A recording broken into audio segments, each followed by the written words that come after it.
decálogo de liberación. Pronto entenderán por qué he elegido este título. Lo primero que quiero hacer referencia es que Dios es providente y la providencia de Dios ha querido que nos conozcamos un 22 de agosto, día de la coronación de la Virgen María, ¿no? Y quiero subrayar lo siguiente. A ver, ¿qué significado tiene la coronación de la Virgen? Y uno diría, a ver, pues ensalzar a la Virgen María. Sí, de acuerdo. Pero no solo es eso, es también participar de un don que Cristo quiere darnos, como se lo ha dado a María. María es reina como Cristo es rey, y también nosotros estamos llamados a ser reyes, porque en el bautismo, cuando fuimos bautizados, se nos dijo, te hago sacerdote, profeta y rey. Eso se dijo el día de nuestro bautismo. Somos sacerdotes, profetas y reyes. Luego, que nos encontremos en el día de la coronación de María, María Reina, nos recuerda que todos los bautizados estamos llamados a participar, ¿no?, de esa realeza de Cristo, que somos reyes, no somos esclavos, somos reyes porque somos imagen y semejanza de Dios. Dios ha creado el mundo y a nosotros nos ha hecho, al hombre, al ser humano, le ha hecho el rey de la creación. Participamos, esto es lo que quiere significar esa coronación, el ser humano participa del señorío de Jesucristo, de la realeza de Jesucristo, ser señor y no ser esclavo. En definitiva, que Dios nos ha creado libres, no esclavos, y nos ha creado libres con la libertad de los hijos de Dios. Y ahora voy a entrar en materia, porque ¿dónde está el drama? El drama está que, aunque eso sea así, pues ha llegado el pecado, y el pecado nos esclaviza. Nos quita esa libertad de los hijos de Dios en la que hemos sido creados. El demonio, que existe y actúa en la Sagrada Escritura, es llamado el príncipe de este mundo, o sea, que tiene cierto poder. Cristo es rey, pero en la Sagrada Escritura dice del maligno que es príncipe de este mundo, tiene cierto poder, ¿no? Y él odia nuestra libertad e intenta esclavizarnos a través del pecado, a través de esos pecados capitales. A cada uno de nosotros a veces pues nos atrapa más por un lado, por el otro. Imagínate, por la envidia, por la pereza, por la soberbia, por la gula. Esos 7 pecados capitales son como las acciones principales con las que el maligno intenta quitarnos nuestra libertad y hacernos esclavos. Y son como cadenas que nos atan, que nos quitan la libertad, ¿no? El maligno, que es un mentiroso, el demonio es un mentiroso, te dice, eres libre, haz lo que te dé la gana. Dios quiere que seas obediente. Dios te quiere quitar la libertad. Claro, si eres obediente ya no eres libre. Si eres obediente a la ley de Dios, entonces no eres libre. Y entonces haz lo que te dé la gana, sé libre, sigue tu impulso, ¿no? Y de esa manera, pues, él engaña a tantísimas personas, o incluso nos engaña a nosotros, ¿no?, mostrándonos una falsa imagen de la libertad. Entonces viene Jesús y te dice que no te engañen con una falsa imagen de la libertad. La verdad te hace libre reconocer a Dios reconocer a Jesucristo como tu Dios y Señor. Eso es lo que te hace libre. Jesucristo viene a liberarnos de las esclavitudes que el pecado ha generado en nosotros. Entonces, pues, esta es la paradoja. La paradoja es que nunca hemos vivido en un mundo como este, que ha reivindicado tanto la libertad, ¿no? Nunca hemos hablado tanto de libertad y nunca hemos sido tan esclavos y adictos. a ver cómo se come eso. En España se dice esa expresión, no sé si se dice aquí en América, a ver cómo se come eso, diciendo a ver cómo se compagina que tanta libertad, libertad, libertad, y al mismo tiempo estamos llenos de esclavitudes y de adicciones. Qué contradicción tan grande es eso, ¿no?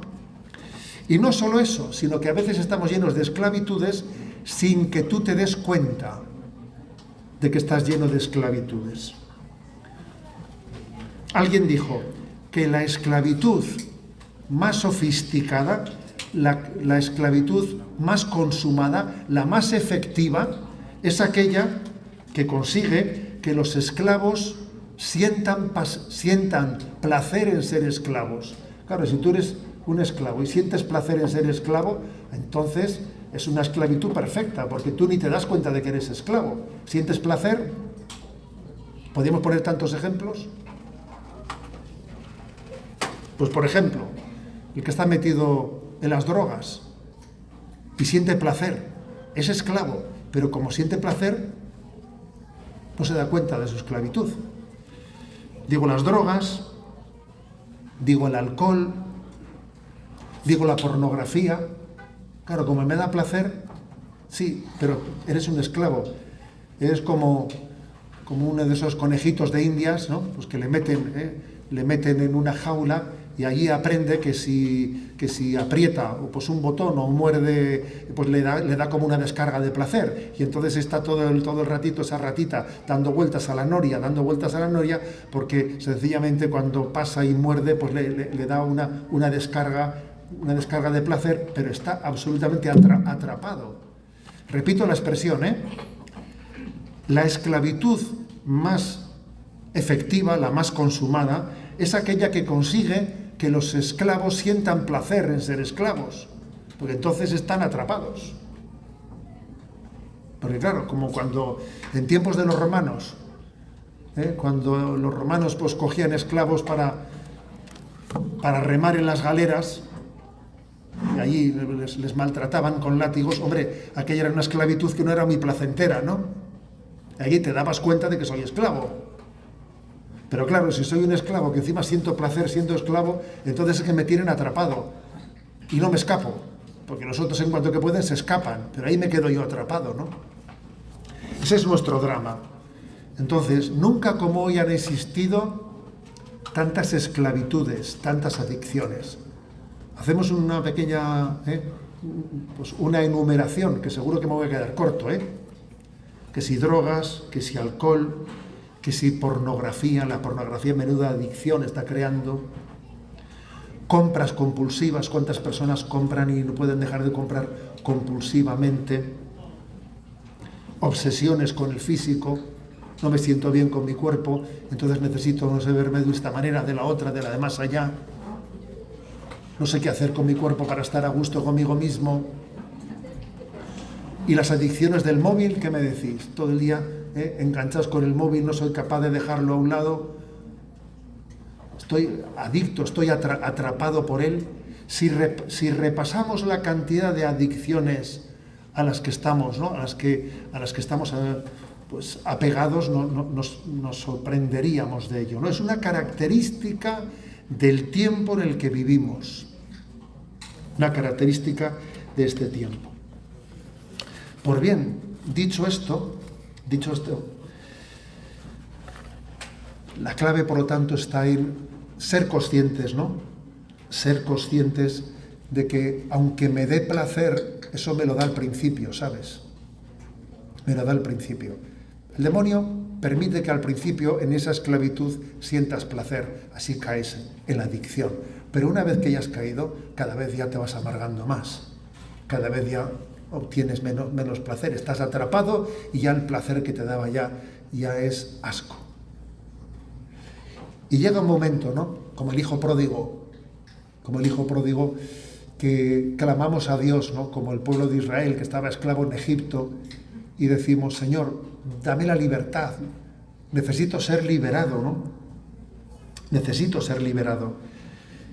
Y entonces recurrimos a Jesucristo, recurrimos al Evangelio como camino de liberación. Y de aquí viene lo del título que os he dicho yo que quería desarrollar, que es Decálogo de liberación. Yo quiero hablar de 10 puntos para la liberación.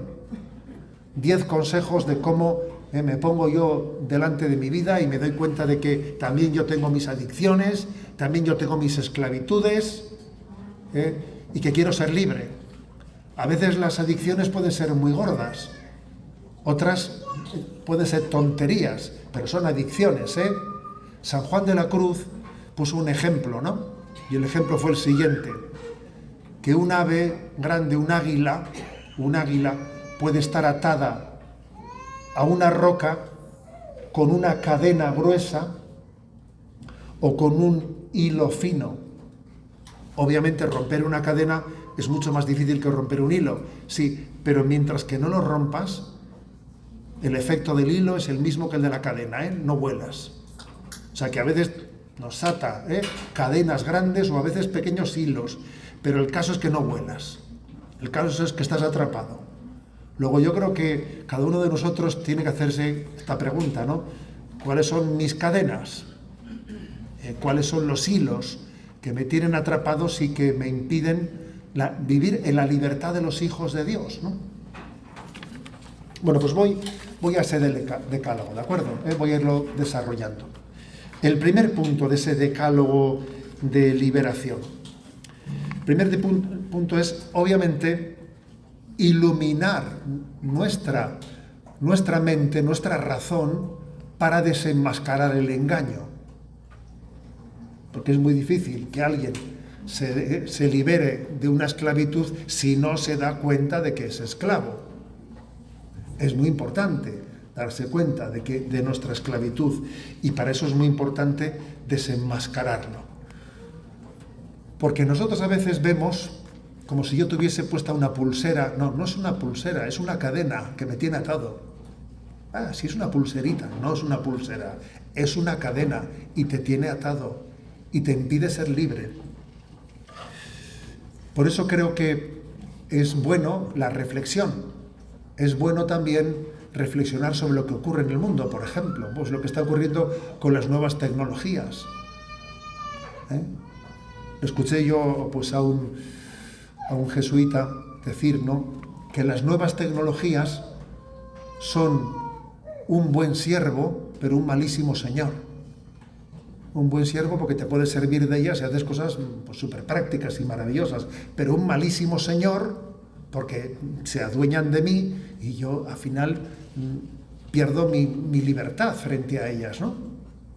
Entonces uno tiene, como primer punto de ese decálogo de liberación, tiene que tener una autocrítica. Tener una autocrítica, percibir qué cosas están pasando a mí. Oye, yo antes rezaba esto y esto hacía, pero desde que llegó esto del celular, ya esto me desordené completamente. Antes hacía no sé qué oraciones, pero luego llegó esto y me quedé enganchado pues con las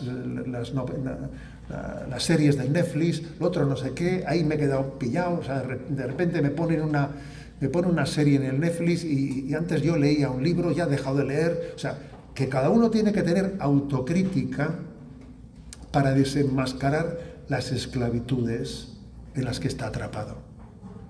Verlas, claro, si no lo ves, ¿cómo vas a combatir contra ellas? Entonces, para eso es muy importante buscar la verdad y no la autojustificación. Como uno busca autojustificarse, ¿sabes?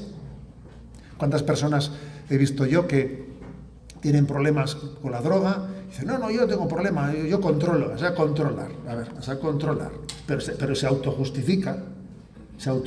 Lo primero, por lo tanto, es la luz de la verdad, la autocrítica, ver la verdad de mi vida. Yo antes tenía unos hábitos de vida que de repente me he desordenado porque ha llegado pues esta televisión de esta manera, que me han metido un cable en casa, que ahora de repente pues ya ni rezo esto, ni hago lo otro, ni nada, porque me tiene atrapado. A ver, que eso es muy importante, que hagamos una autocrítica. Es el primer punto del decálogo de liberación. Porque en nuestra vida van pasando muchas cosas sin que tú te des cuenta. Oye, ¿cómo me he desordenado de esta manera? Pues sí, te has desordenado porque han entrado pues muchas adicciones que te han atrapado sin que tú te des cuenta.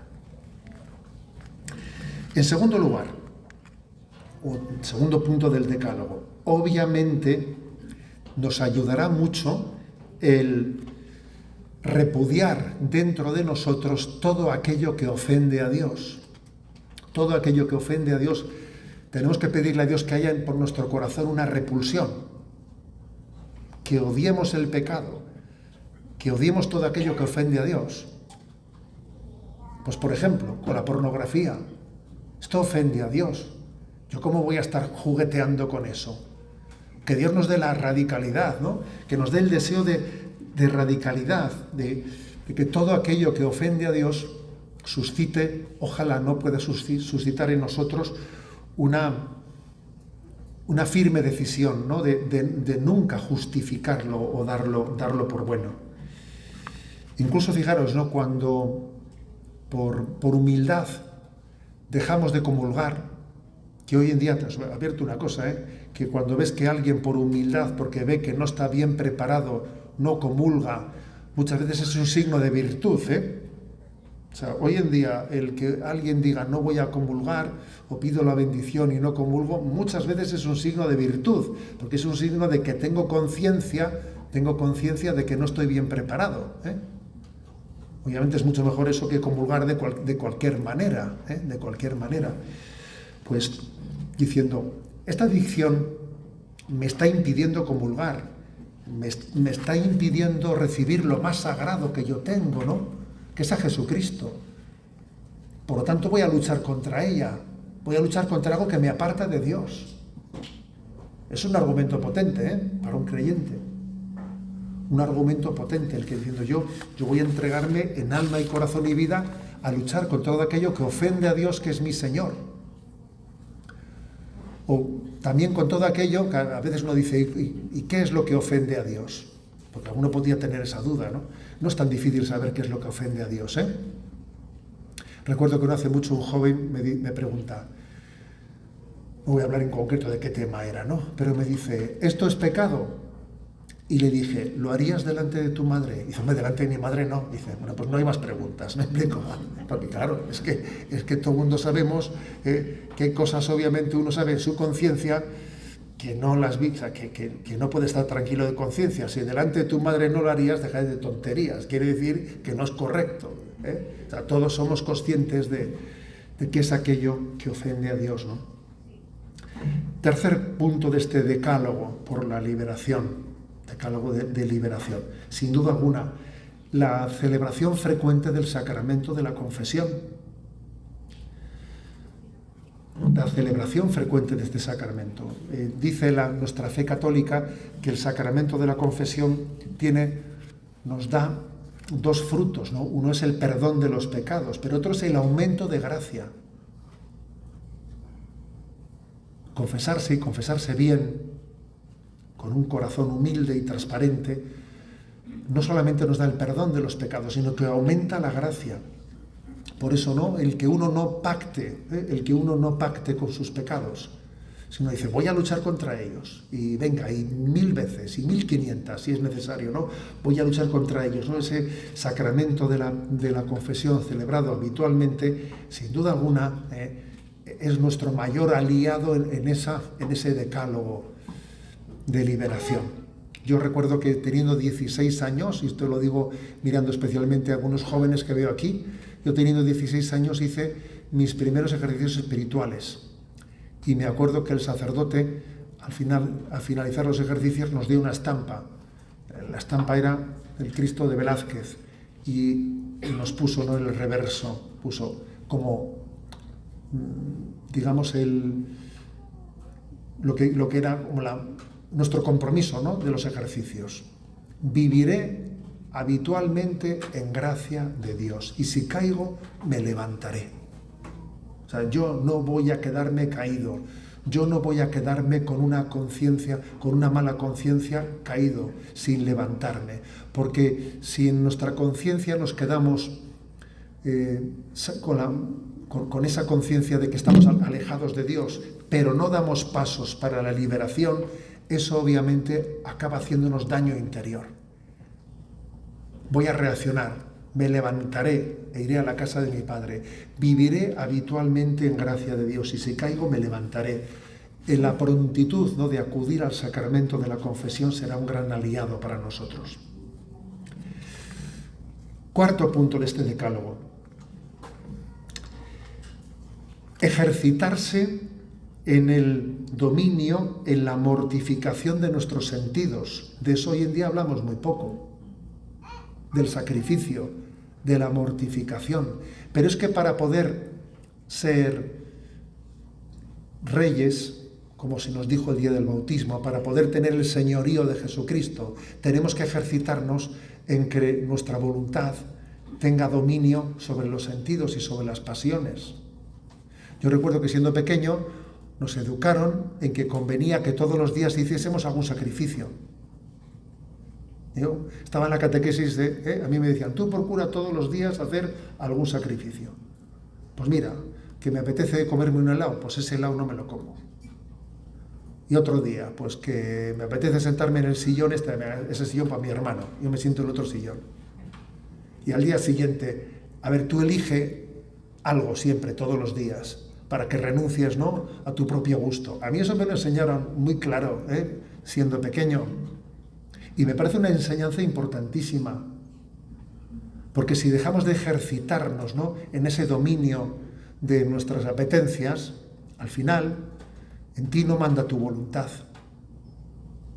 manda tu apetencia, que no es lo mismo, No es lo mismo. Entonces, creo que el cuarto punto de este decálogo es que tenemos que ejercitarnos en el dominio de nuestros sentidos, de nuestras pasiones, y que uno, pues es que cada día debe de elegir alguna cosa.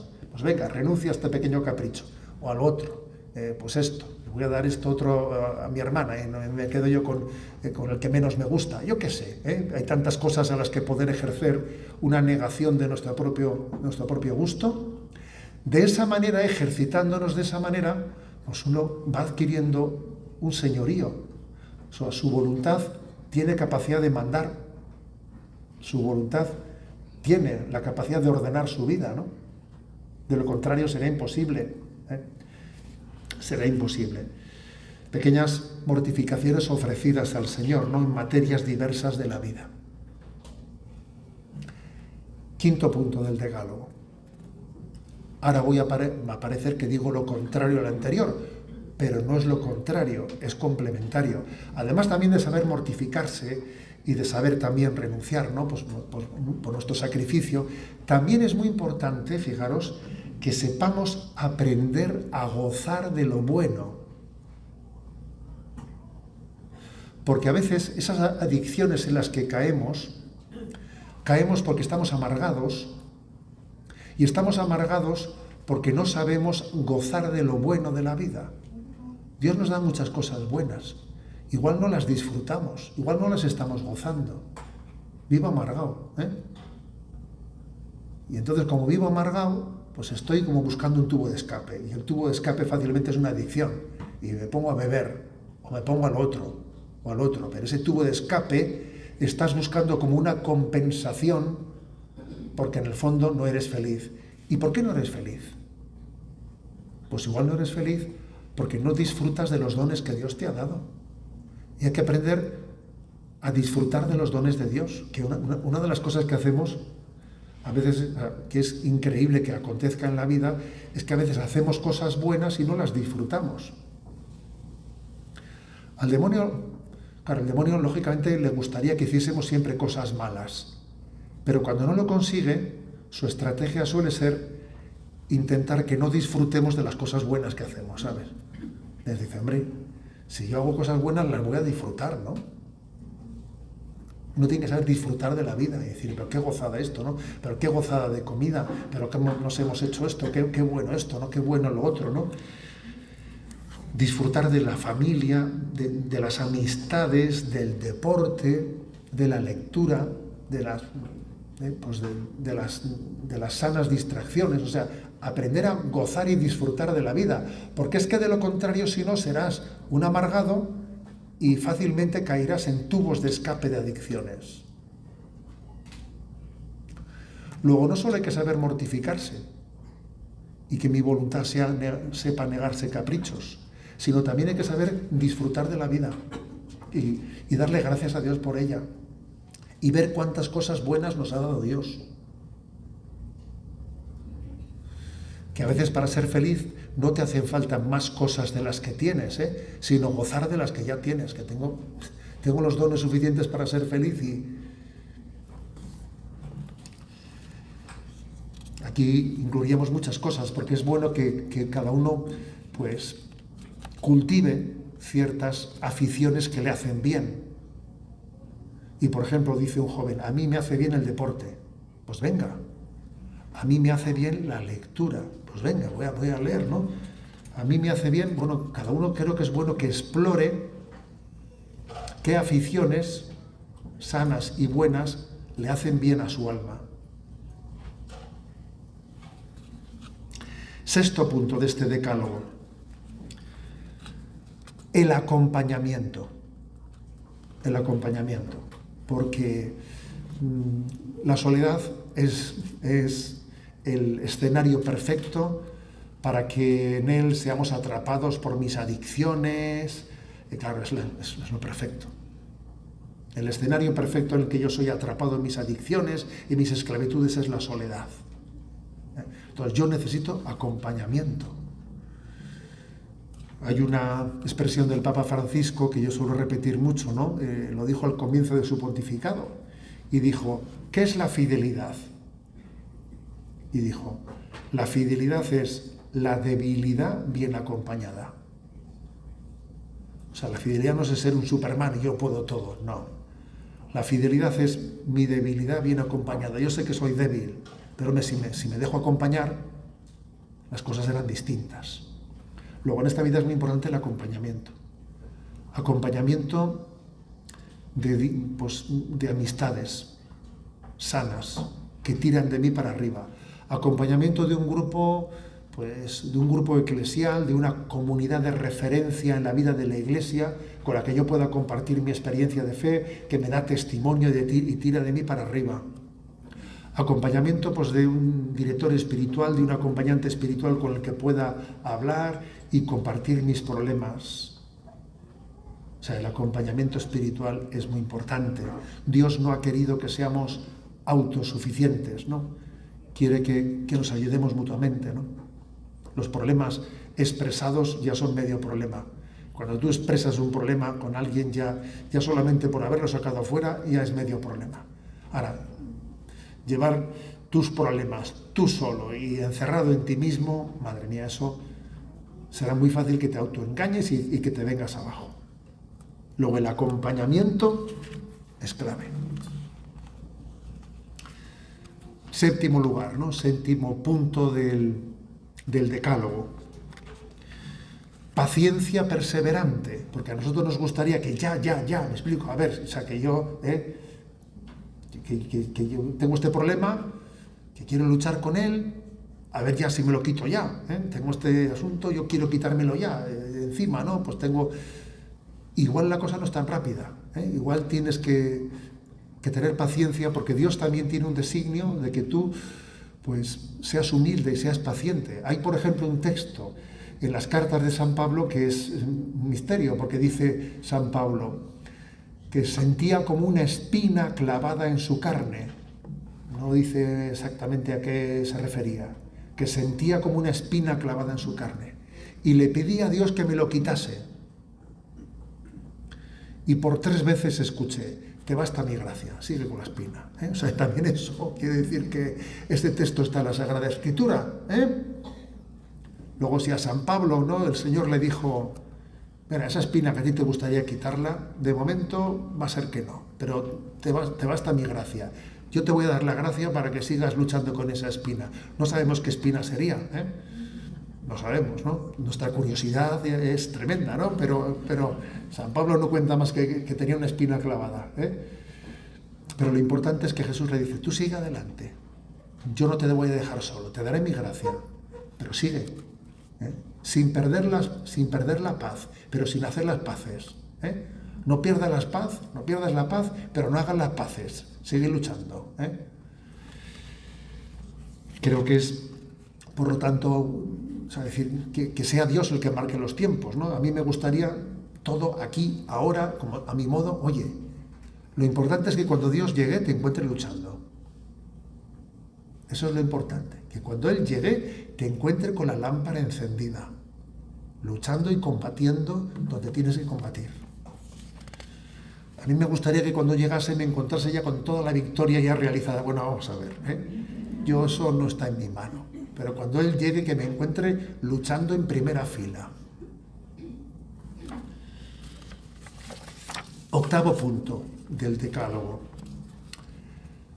Ampliar horizontes. A ver si me explico qué quiero decir con esto, ampliar horizontes. Cuando uno tiene una adicción, cuando uno tiene una esclavitud, claro, lo que más le molesta es eso. Y casi en su vida espiritual no ve más que eso. Y cuando va a confesarse, solo se confiesa de eso, porque es que es lo que le fastidia, es la espina que tiene clavada, y voy con ello, y voy con ello, y voy con ello, ¿no? Pero es importante ampliar horizontes, o sea, darse cuenta de que además de eso hay más cosas en tu vida, a las que igual no les estás prestando la atención debida, ¿no? Y a veces ocurre que nuestro orden de prioridades es distinto del de Dios. Es como si nosotros le dijésemos a Dios, a ver, Señor, te voy a decir cómo tienes que hacer para ayudarme.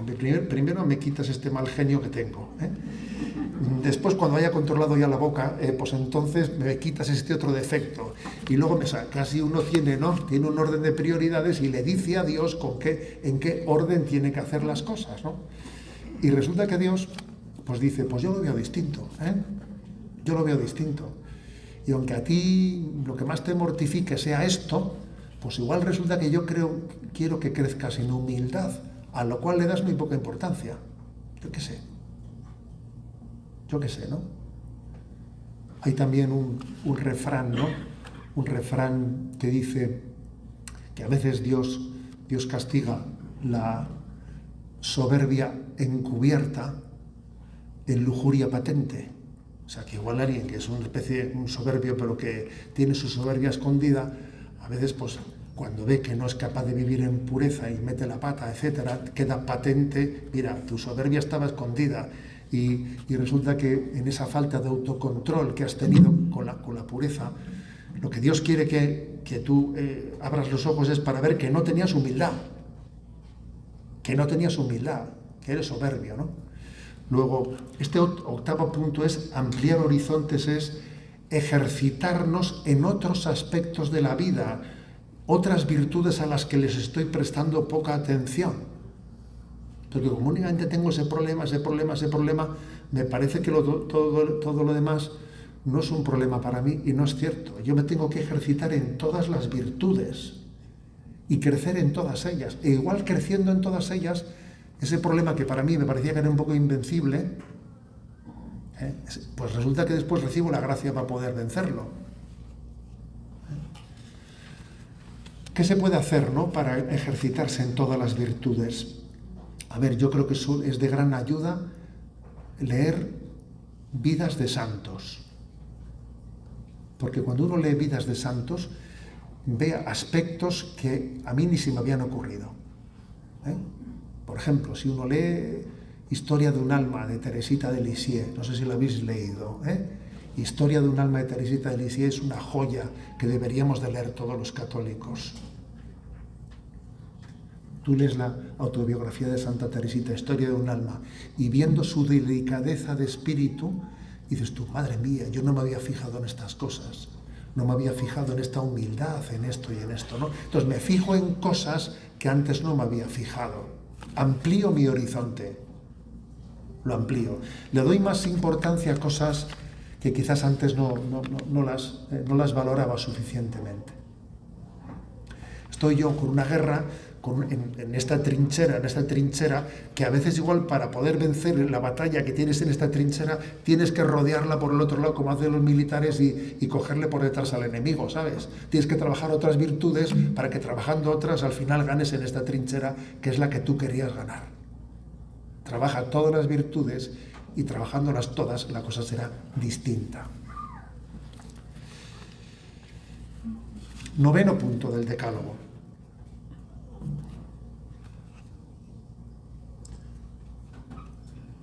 el método del solo por hoy. A ver qué quiere decir esto, ¿eh? El solo por hoy. La palabra solo por hoy es una palabra que está muy ligada al método de Alcohólicos Anónimos, ¿eh? Los Alcohólicos Anónimos, en su filosofía, suelen repetir, bueno, solo por hoy no voy a beber, ¿eh? También San Juan 23 tiene el hombre un decálogo que es impresionante, que dice, solo por hoy seré fiel, seré humilde, solo por hoy daré la vida. Claro, y uno dice, ¿y mañana? Mañana será solo por hoy también, ¿sabes? Entonces, a ver, ¿por qué digo solo por hoy en vez de decir, nunca más voy a beber, ¿no? ¿Por qué en vez de decir, nunca más voy a beber, digo, solo por hoy no voy a beber? Pues porque es concentrar mis fuerzas en este momento, no dejarme agobiar por lo que venga mañana, pasado y el día siguiente, porque como empiece a agobiarme, vas a ser capaz. ¿Tú te crees que toda tu vida? ¿Tú crees que vas a estar toda tu vida sin beber? A ver, solo por hoy no voy a beber, ¿sabes? Mañana Dios me dará la gracia que tenga que darme. Entonces ese método del solo por hoy es un método humilde, que lo que hace es concentrar tus fuerzas en este momento, no dejar que mi cabeza se esté liando con qué pasará mañana y pasado y el año siguiente. Déjate, no te líes, concéntrate en el momento presente, ¿no? Es muy sabio y muy humilde el solo por hoy. Es muy sabio y muy humilde, ¿no? En el fondo, el solo por hoy es el verdadero propósito de enmienda. Por ejemplo, un falso propósito de enmienda es el que dice, yo voy a cortar ya de una vez por todas con esta adicción. Esta noche va a ser la última vez que juegue ya, ¿eh? A ver, un momento. Voy a cortar con el juego, ¿eh? Esta noche va a ser la última vez que vaya al casino. Esta noche va a ser la última, ¿no? A ver, un momento. O sea, a ver, vas mal. Es mejor que digas, solo por hoy no voy a ir al casino. Mañana ya veremos. Pero solo por hoy no voy a ir. Es mucho mejor esto, ¿eh? Que no lo otro que dice, voy a cortar para toda mi vida con el casino. Esta noche es la última vez ya. No, te estás engañando. No, tú comienza desde el momento presente. El solo por hoy es muy humilde. Se va a acabar esto de los juegos ya esta noche. Se ha acabado, ¿eh? Solo por hoy voy a vivir esta gracia. Es que quienes han luchado contra tantas esclavitudes y adicciones, pues yo creo que ellos se han dado cuenta de dónde Dios les ha bendecido y dónde se estaban engañando. Entonces lo del solo por hoy es un lugar de humildad, ¿no? En el que Dios se conmueve, ¿no? De la debilidad de alguien que te dice, Señor, yo solo sé que en este momento lo voy a dar todo. Mañana, ¿qué ocurre? Que cuando uno hoy hace lo que tiene que hacer, él no es consciente, pero está subiendo un escalón que mañana va a ser más fácil.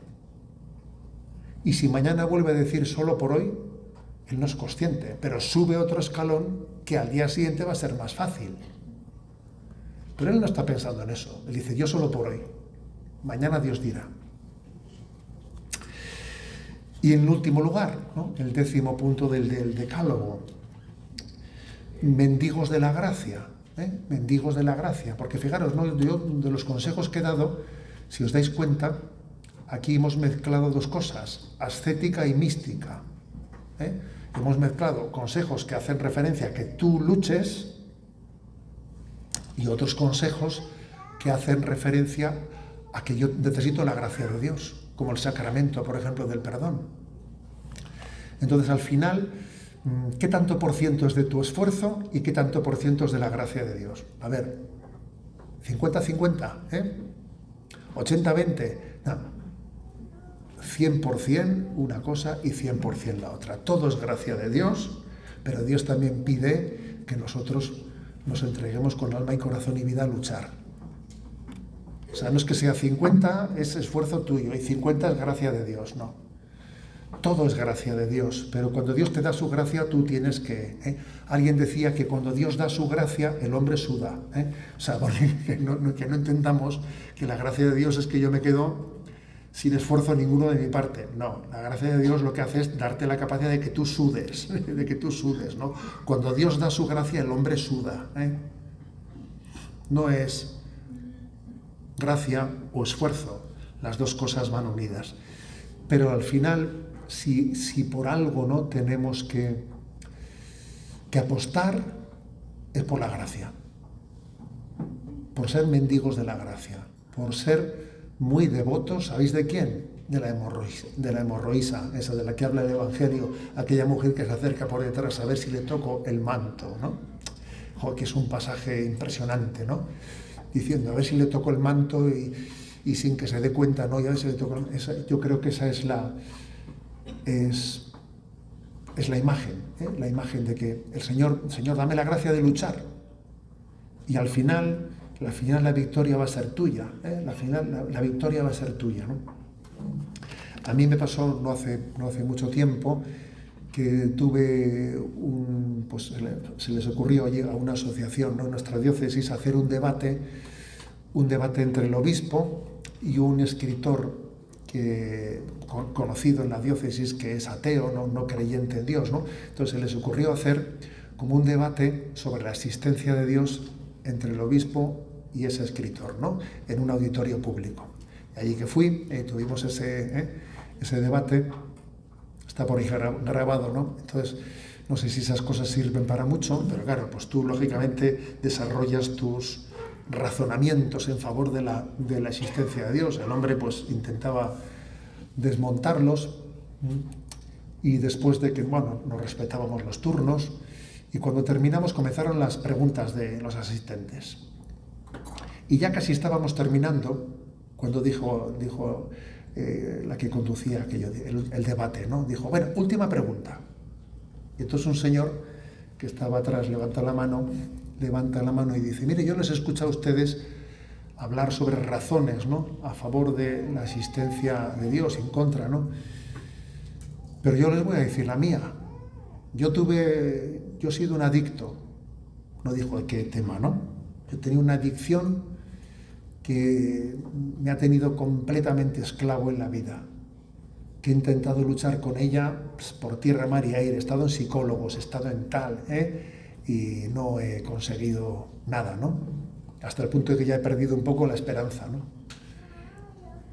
Y entonces un día pues me fui con mi esposa en la Semana Santa a la celebración de la vigilia pascual, en la que celebramos la resurrección del Señor.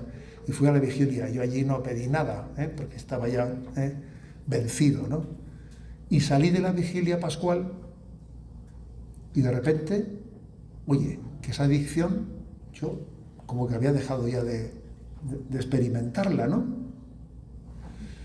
Han pasado años y esa adicción desapareció de mi vida, así por las buenas, Entonces él nos dijo, ustedes han hablado hoy en su debate, han hablado de sus razones a favor y en contra de la existencia de Dios, ¿no? Pero dije ese hombre, yo solo sé que antes era un adicto y ahora soy libre.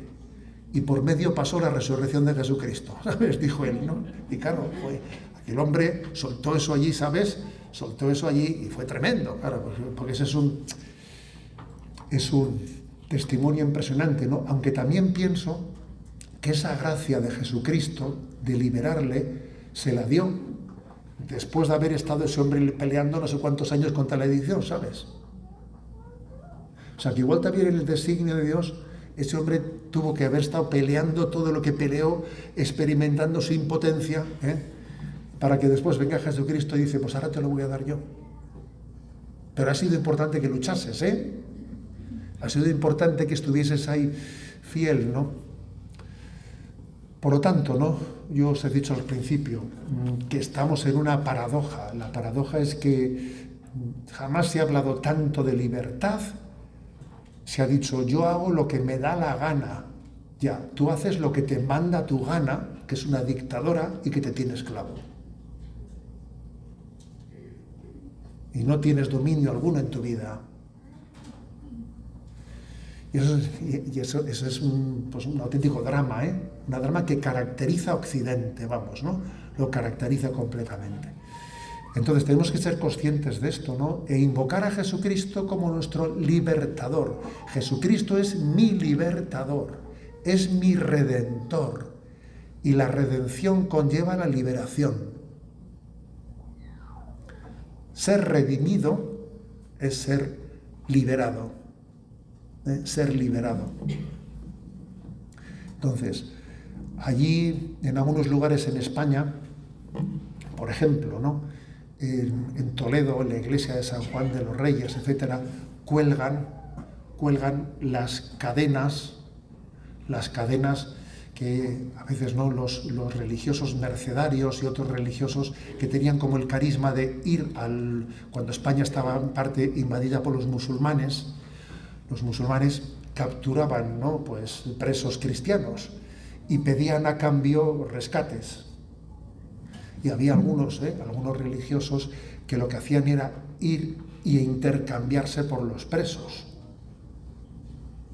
Y los presos que eran liberados, en acción de gracias, las cadenas las colgaban en la iglesia. La verdad es que, claro, es impresionante conocer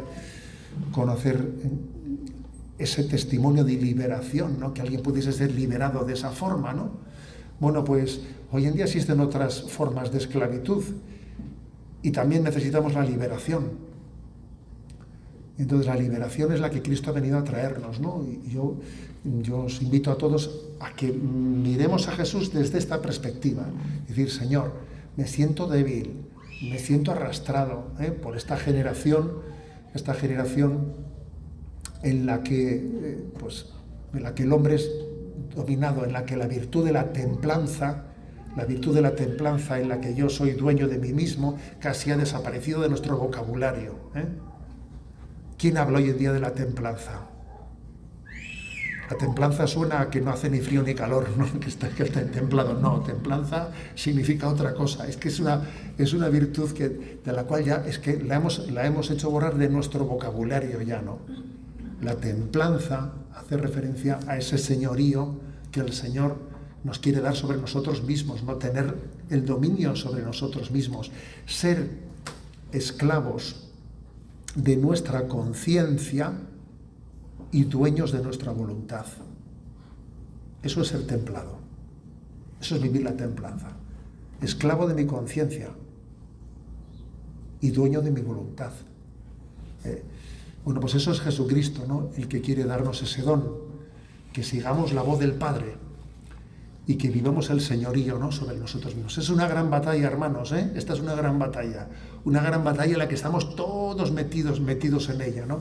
Pero merece la pena darla, pues porque nos da la felicidad. Hemos sido creados para la libertad y no se puede ser feliz sin ser libre. Y la libertad, pues el Señor nos la quiere dar tomándonos en serio este camino de liberación. Por lo tanto, ahí os dejo, ¿no?, esa reflexión sobre este decálogo de liberación. Gloria al Padre, al Hijo y al Espíritu Santo, como era en el principio, ahora y siempre, por los siglos de los siglos.